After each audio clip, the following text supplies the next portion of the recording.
Hello everyone, welcome back to my channel Lorene HD.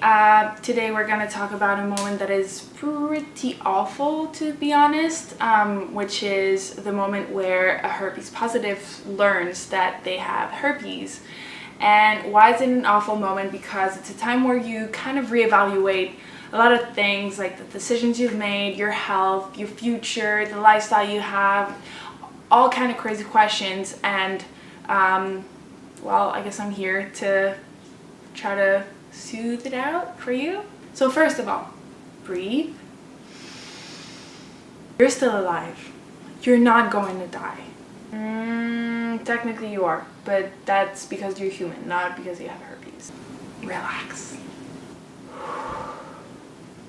So I don't know how your physician or a gynecologist broke the news to you, or how much they've told you about herpes, or how much you actually heard and remembered, but chances are that if you are watching this video, you are actively seeking information, which means you are on the right track. I'm saying this because I know someone who didn't seek information for months and was okay with just learning how to medicate the physical sores, but pretty much neglected the emotional impact that having herpes does to you. I know other people who were too scared to even look it up on Google for the fear of an impromptu ad to pop up while they were in company. So all of this to say, 1 brownie point for you. You're already doing great.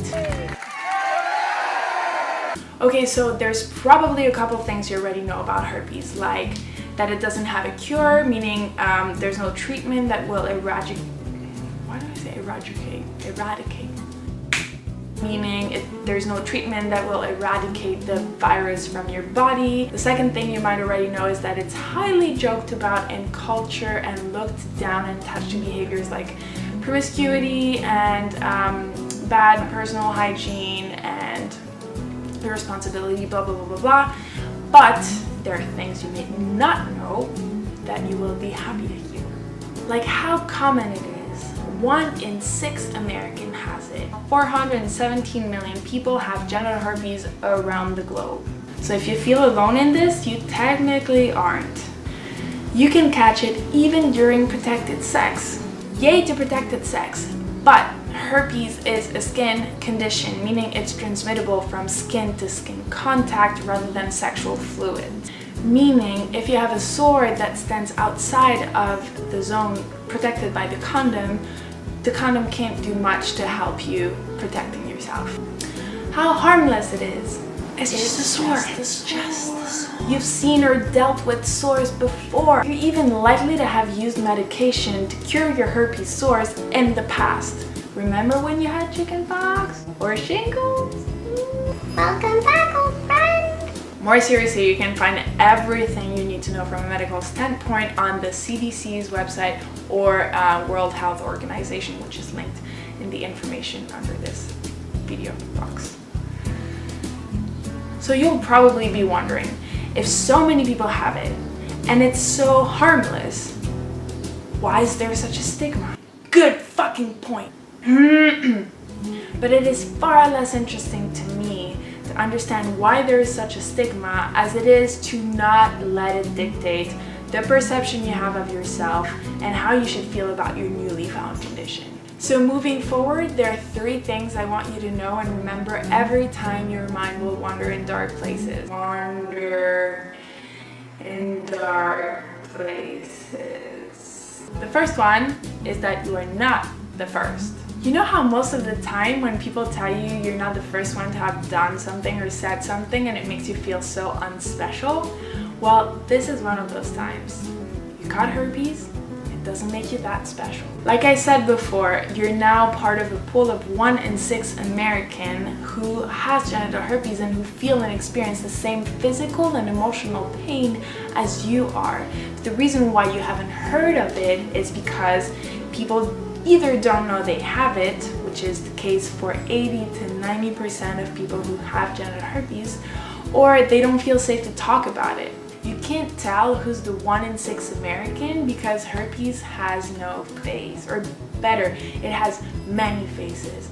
From mom and dads running after their toddlers or enjoying a soy latte, caramel frappuccino, extra macchiato, the hot young shots wearing expensive clothes and too busy to look away from their phones, to ladies taking selfies at every street corner, to burgeoning teens who are just getting started and exploring the world on their own terms, to homeless people looking for a dime and a smile. Herpes is democratic and it certainly doesn't discriminate. The second thing I want you to remember is that it's as devastating as you will make it to be.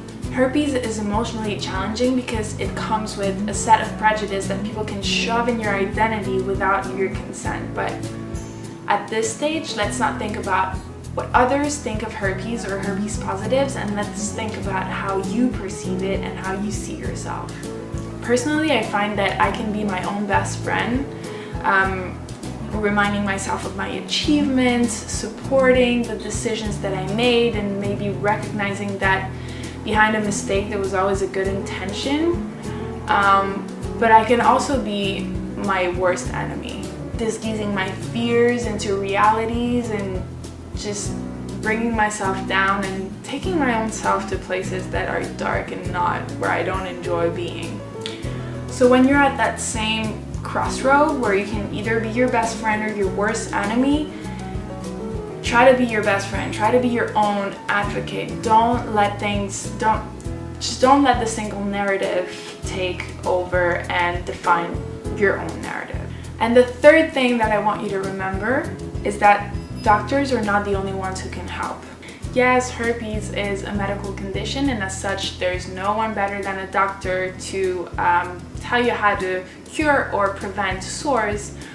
But what will make you feel better emotionally is likely not to come with a prescription. When you first get diagnosed, your worst possible fear is for someone to find out what you just caught, because you project that somehow they will judge you for it. However, from personal experience, let me tell you that very unexpected things happen when you just open up, most of all when you do so from a place of confidence and self-acceptance. I have never heard so much of my friends, relatives, coworkers, strangers' sexual health as when I gave up self-inflicted shame and was courageous enough to be a little more vulnerable.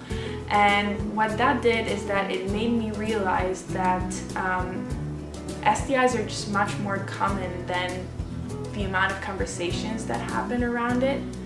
And it made me realize that, people can really be awesome if you give them a chance to be so in the first place. So what I would advise you to do is to find someone you trust to have a constructive exchange, whether that's a relative, family, someone at a support group, your doctor, and just open up, because herpes is a skin condition before it is an STI, and 1 in 6 Americans has it. As usual, if you have any questions, put them in the comments below, or you can go on my blog in the holler section if you want to do so privately. I also know that usually thumbs up mean that you like a video, but I'm less interested in knowing whether you liked it or not as much as I am in knowing whether it was helpful or not. So if you think this video was helpful, just leave a thumbs up, and that's it. Thanks for watching, and I'll see you soon. Ciao.